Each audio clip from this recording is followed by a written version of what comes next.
The Strange Case of Dr. Jekyll and Mr. Hyde. My name is John Utterson, and I am a lawyer in the foggy, gaslit city of London. I am a man of quiet habits and deep loyalties, and the highlight of my otherwise predictable week is my Sunday walk with my cousin, Richard Enfield. We often walk for hours without saying a word, enjoying the simple comfort of each other's company. It was on one of these walks, as the mist curled around the cobblestones, that our comfortable silence was broken by a story so strange and unsettling that it would eventually unravel the very fabric of my world and lead me into the darkest corners of the human soul. "Do you see that shabby door?" Enfield asked suddenly, pointing with his cane to a windowless, blistered entryway squeezed between two respectable shops.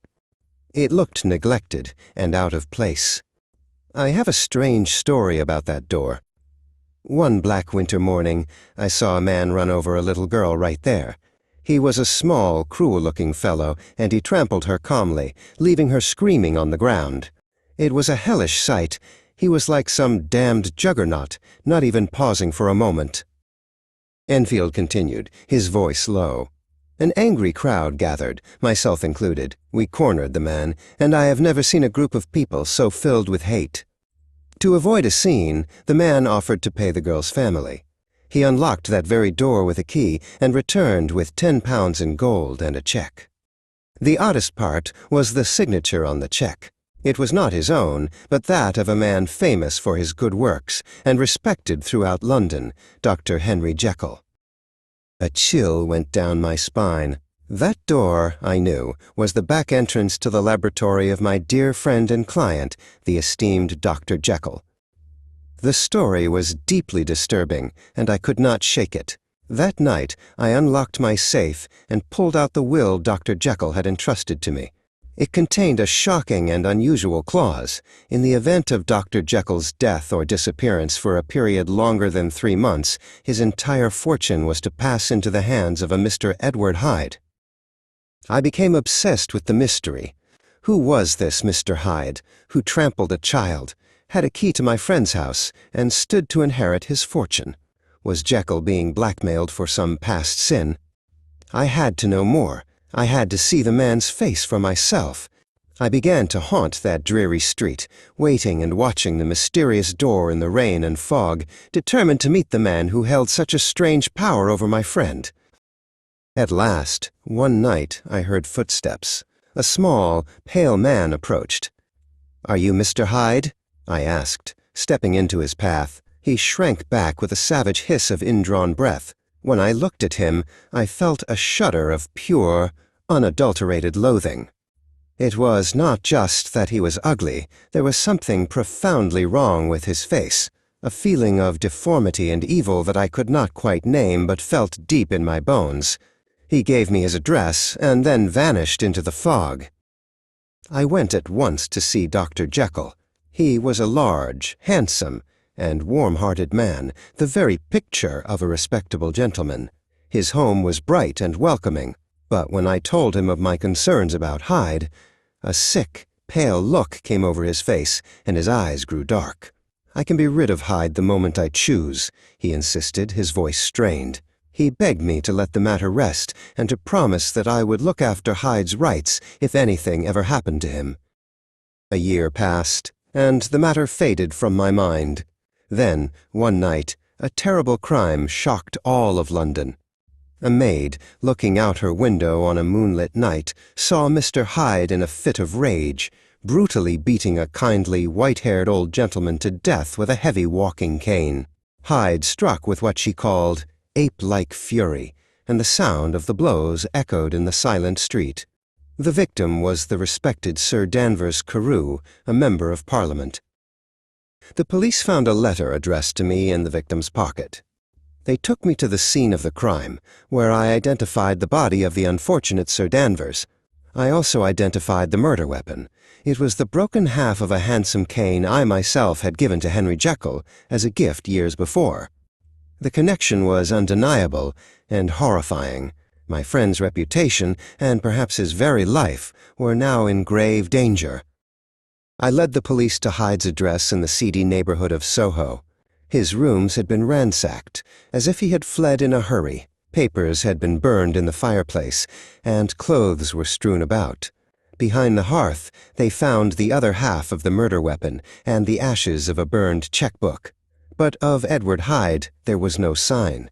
He had vanished into the London fog as if he had never been. I found Dr. Jekyll in his laboratory, looking deathly ill and acting with a feverish energy. He swore to me that he was finished with Hyde forever and would never lay eyes on him again. "I have had a lesson. Oh, God, Utterson, what a lesson I have had," he cried, covering his face with his hands. He showed me a letter, supposedly from Hyde, saying he was safe and would never return. I noticed, however, that the handwriting on the note was alarmingly similar to Jekyll's own. For 2 months, it seemed Dr. Jekyll was cured of his affliction. He was his old, sociable self, entertaining friends and dedicating himself to charity. But then, suddenly, he fell into a deep and impenetrable despair. He refused to see anyone, locking himself away in his laboratory above the old door. His door was shut to the world, and to me. My letters went unanswered, and my visits were in vain. The darkness had returned. Worried, I went to see our mutual friend, Dr. Lanyon. I found him a changed man, pale and trembling, with what he called death in his eyes. He refused to speak of Jekyll, whom he now considered a lost soul. "I have had a shock," he whispered, his voice trembling, "from which I shall never recover." He died a few weeks later, leaving behind a sealed letter for me, not to be opened until the death or disappearance of Henry Jekyll. One Sunday, Mr. Enfield and I were walking past Jekyll's house and saw him at an open window of his laboratory. We called up to him, and for a moment he smiled, his face brightening. Then, in an instant, his face was seized by an expression of such abject terror and despair as I have never seen on a human face. The window was slammed shut before we could even react. We walked away in horrified silence, our blood running cold. One wild, stormy night, Jekyll's butler, Poole, arrived at my door, his face white with fear. "Mr. Utterson," he said, his voice shaking, "I can't bear it any more. I believe there has been foul play." He was convinced that his master had been murdered weeks ago, and that the murderer was now hiding in the laboratory. For a week, this person had been crying out for a certain kind of chemical, and his voice, Poole insisted, was not Dr. Jekyll's voice. I went with Poole to the house, where the other servants were huddled together in fear. We stood outside the locked laboratory door and listened. A weeping, desperate voice, a voice I recognized with a jolt of horror as Edward Hyde's, called out from within. "Poole," I said grimly, taking charge of the terrible situation, "I believe our friend has been murdered. We must break down the door." With a crash of splintering wood, the door fell inward. The laboratory was strangely peaceful. In the middle of the room lay the body of Edward Hyde, dressed in clothes far too large for him. A crushed vial was clutched in his hand. He had poisoned himself only moments before we entered. We searched every corner of the building, but of Dr. Jekyll there was no trace. It was as if he had simply melted away. On Jekyll's desk we found a large envelope addressed to me. Inside were 2 documents, the letter from the late Dr. Lanyon, and a thick manuscript in Jekyll's own handwriting titled Henry Jekyll's Full Statement of the Case. I took them home, knowing that the night's horrors were not yet over. The truth, in all its terrible and unnatural detail, was waiting for me within those pages. Lanyon's letter told a tale of pure madness. He had received a desperate request from Jekyll to retrieve some chemicals from his lab. That night, the monstrous Mr. Hyde appeared at his home to collect them. Before Lanyon's unbelieving eyes, Hyde mixed the potion and drank it. He staggered, cried out, and then, as his body twisted, grew, and transformed, he became Dr. Henry Jekyll. The sight of this impossible, blasphemous event had shattered Lanyon's mind and soul. Finally, I read Jekyll's confession. He wrote that he had always felt 2 natures warring within him, one dedicated to goodness and honor, the other to a hidden life of evil and shame.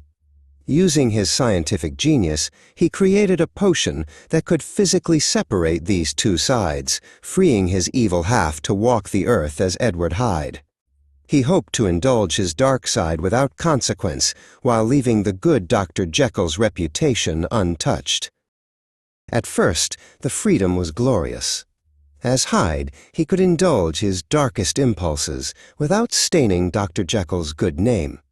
But he had unleashed a monster he could not control. Hyde grew stronger and more violent with every evil act. Soon, Jekyll found himself changing into Hyde even without the potion, becoming a prisoner in his own body. The evil side of his nature, long suppressed, was now becoming the dominant one. After the murder of Sir Danvers Carew, Jekyll fought to repress Hyde forever. But it was too late. He discovered that the original salt he'd used for his potion had a unique, unknown impurity. New batches would not work. He was trapped, changing into the hated Hyde against his will and unable to change back. Hunted by the police and hated by all, with Jekyll's personality fading forever, he used the last of his own strength to write his confession and mix the poison that would end both their lives.